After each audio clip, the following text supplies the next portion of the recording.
o resultado. Lula do PT aparece com 48% das intenções de voto, ele tinha 47% na última pesquisa de 19 de setembro, ou seja, oscilou positivamente. Jair Bolsonaro manteve os 31%. Ciro Gomes oscilou positivamente, aliás, negativamente, tá? Perdeu 1%, tinha 7%, agora aparece com 6%. Simone Tebet mantém os 5% da última pesquisa. Soraya Tronic aparece sem pontuar, tá? Ela tinha 1% na pesquisa anterior. Felipe Dávila também não pontua e assim vai. Mas, enfim, os 4 primeiros, Lula aparece com 48, ele tinha 47, Bolsonaro com 31, tinha 31 na última pesquisa, Ciro aparece com 6, ele tinha 7 na pesquisa anterior e Simone Tebet mantém os 5%. Vamos lá então analisar esses números para falar sobre esse assunto. Recebo aqui o nosso colunista Leonardo Sakamoto e a cientista política Denilde Rose Hacker. Sejam muito bem-vindos, boa noite aos dois. Sakamoto, mais um resultado que mostra aí como as variações são dentro da margem de erro e há a possibilidade de vitória do petista Lula no primeiro turno, se a gente considerar apenas os votos válidos, mas seria uma vitória apertada, ou seja, cenário indefinido ainda para o próximo domingo, não é? Boa noite.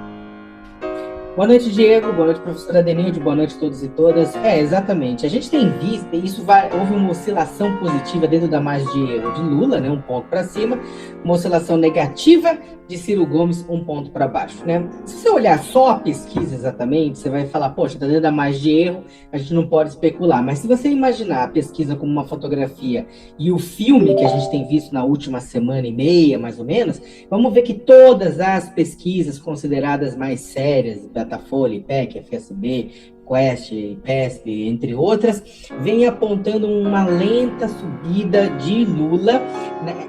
Já em alguns casos já ultrapassando a margem de erro e ao mesmo tempo, na maioria delas, uma queda de Ciro Gomes, né? Então, podemos estar vendo já um fenômeno de migração do voto útil, né, de Ciro Gomes para Lula, né? Uma especulação, né, que nesse filme, né, dessas pesquisas que temos visto ao longo das últimas 2 semanas, temos visto já um processo de migração do voto útil, que vem sendo uma campanha do petista, né, para tentar antecipar o resultado da eleição e evitar um segundo turno, né? E aí hoje mesmo tivemos o pronunciamento à nação do ex-governador Ciro Gomes, que todo mundo esperava e veio nada. Aí ele veio simplesmente dizer que mantinha a candidatura dele, que ele atacou o voto útil.